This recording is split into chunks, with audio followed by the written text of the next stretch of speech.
This is Diana Sullivan.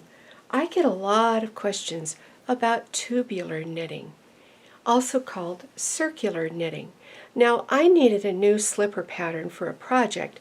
I've done a lot of slipper patterns, but this time I needed something quick to knit, washable, and it needed to cover the ankle for warmth.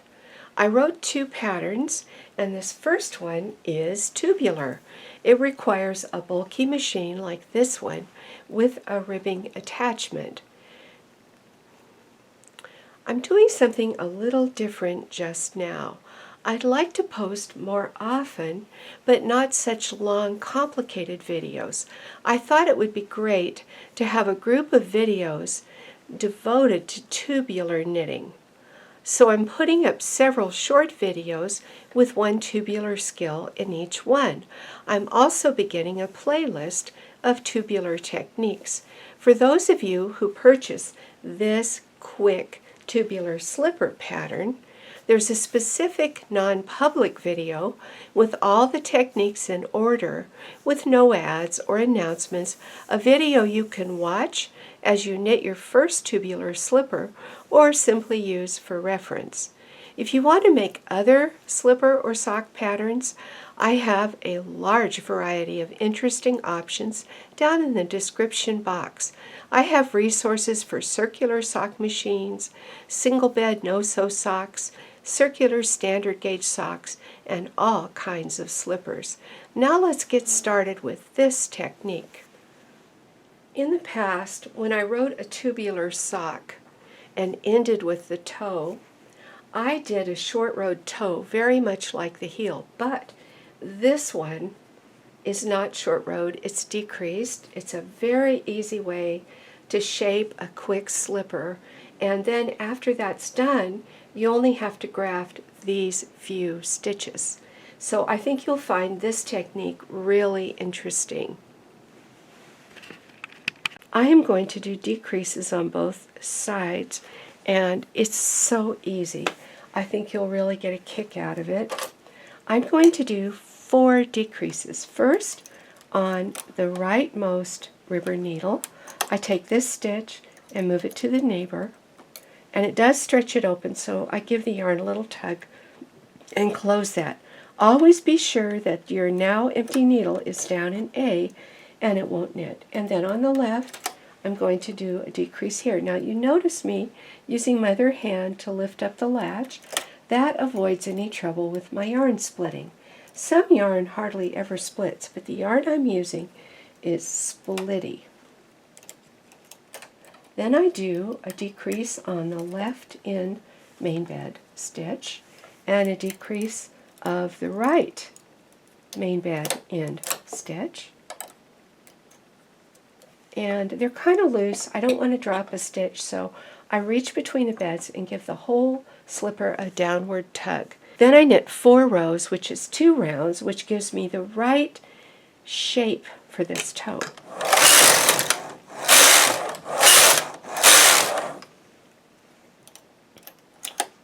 Decreasing again.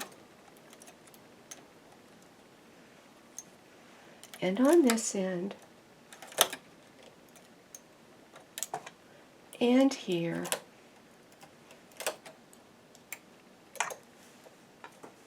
and here, giving my yarn a little tug there and a little pull down on the slipper, 4 more rows. Doing it again, decreasing this stitch on the ribber, giving it the little tug, decreasing this stitch on the ribber, this stitch on the main bed, and this stitch on the main bed. This really does go quite quickly. I am going to decrease down to the same number of remaining needles as I used for the heel. It's just a nice number for this size sock, which is the women's small.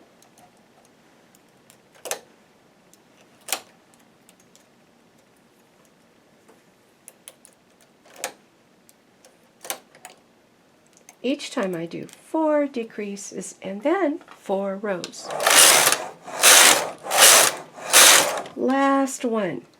After I do this decrease, I will only have 8 needles on the ribber that are in use, and I will only have 8 needles on the main bed that are in use.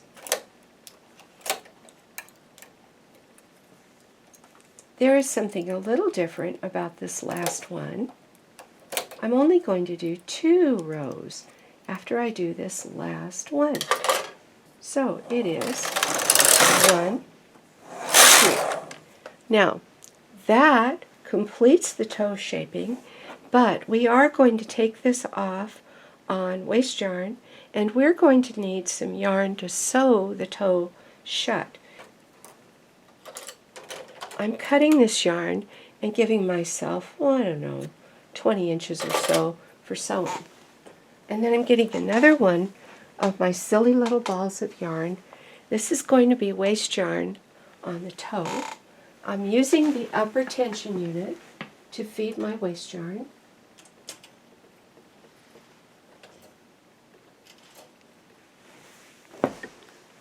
A shortcut way to thread this yarn is to tie the 2 ends together. The end of that pink that I just cut, leaving a little something for sewing, and my white waste yarn. It's actually a very pale pink waste yarn, but I still have a really good contrast. Now, I'm going to pull this yarn down. There's pink showing in the feeder, but I get my hook and pull the yarn down, and I pull and pull and pull until there is only waste yarn showing in the feeder. And now I'm going to do quite a few rows of waste yarn because I want a decent edge. I don't want so little that it simply unravels on me.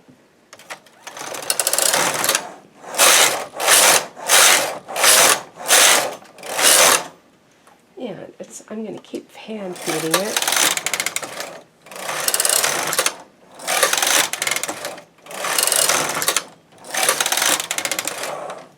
Okay, so now I have taken my slipper onto the waste yarn. I'm going to get it off the machine. With the machine unthreaded, it just falls off if I go back and forth. And I'm removing all of my hardware, consisting of a large weight, 2 small weights, a triangle weight hanger, and 2 of these claw weight hangers. Quite a bit of hardware. Now we've actually knitted the slipper.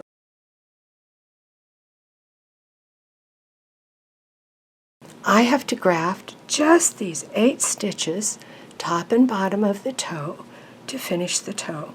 So this has got to be the easiest toe graft for someone to learn who never does toe grafts. So what I'm going to do is put my hand in this sock, and I'm going to get this pink yarn, pinch it with my fingers, and pull it in the middle. Now that yarn is inside where I can use it, I like to do toe grafts from the inside of the sock, the purl side.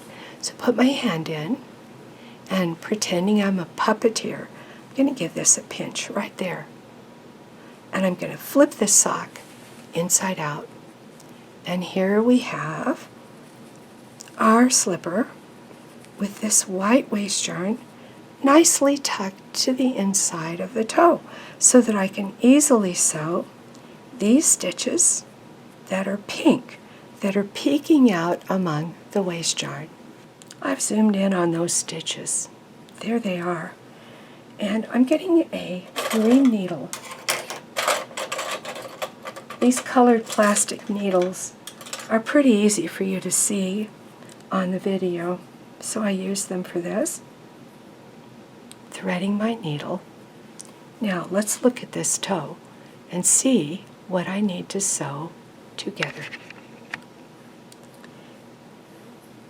The yarn, if I tug it, I can see it's attached to this stitch right here. And I'm going to go next door to this stitch. I'm going to fold it this way, so this is my side of the toe, and that's across the street from my row of houses. So I'm going to go in a stitch over here, and I'm going to go toward the center of the toe, but come out this stitch on my side. That stitch happens to be where the yarn was coming from. And how much do I tighten it? Just until these two stitches touch. Quick little kiss, they touch. Then I go next door on my side of the street to this loop. Put my needle in it, pointing toward the middle, go straight across, go in that loop I already used across the street. New loop, old loop. Draw that up until these two just touch, not any tighter than that. Then I go next door to a new loop on that side, come over here and get this loop. Draw that up just until they touch. New loop next door, across the street into the old loop. Draw that up gently, gently. New loop from across the street toward me, going into the old loop. So I say to myself, new loop, cross to the old loop, new loop, cross to the old loop. Now, one of the things I like to do when I teach is anticipate little things that might be a problem or an issue for you.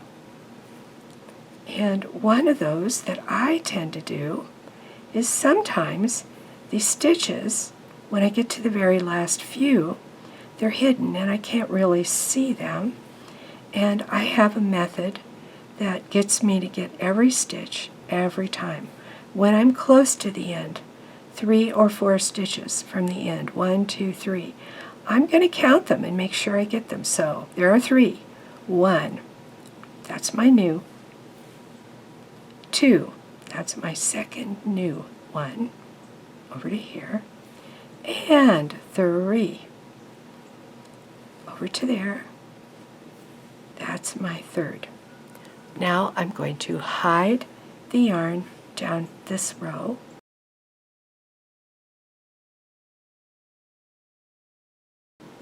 It's just about my best bet for a place to hide the yarn.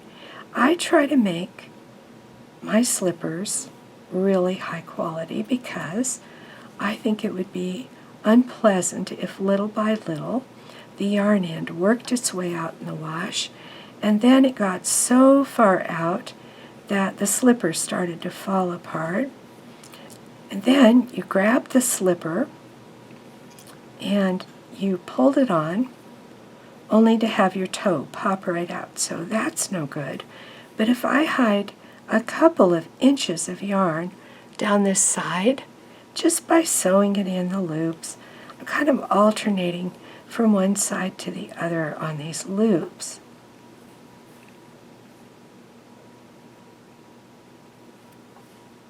And there is our yarn all buried in those loops. Here's that toe. Let's unravel this yarn. This yarn quickly unravels, and I can use it again. Again, I just roll it in a little ball. Here is our finished toe from the side. Looks pretty good, huh? Here's our finished toe from the top. Also looks pretty good. I want you to be able to see this graft rather well, so I'm slipping a ball of yarn into it to just hold it open. So this is what the graft looks like. These stitches right here are not knitted, they're sewn, but they're sewn in exactly the same formation as knitted stitches. So there's no extra thickness, there's nothing uncomfortable, no ridges to rub on your foot. Now that's how the knit side of the graft looks. Let's look at the purl side. I'll flip my slipper inside out and stuff my ball of yarn in it again so that it pulls that open a little and you can really see it. So there's the purl side of the graft. And it just looks like another row of purl stitches. and no extra thickness. Now, grafting is a really useful skill. You'll often hear it called Kitchener stitch, but there are so many situations where you can use grafting. It's in a lot of my patterns, and it's in a lot of other machine knitting and hand knitting patterns. So try this wrong side grafting method. I think you'll really like it. Do you like this content? Don't forget to like and subscribe. That helps me reach more machine knitters. And believe it or not, I reach people that are not machine knitters. They get interested and take up our hobby. See you next time.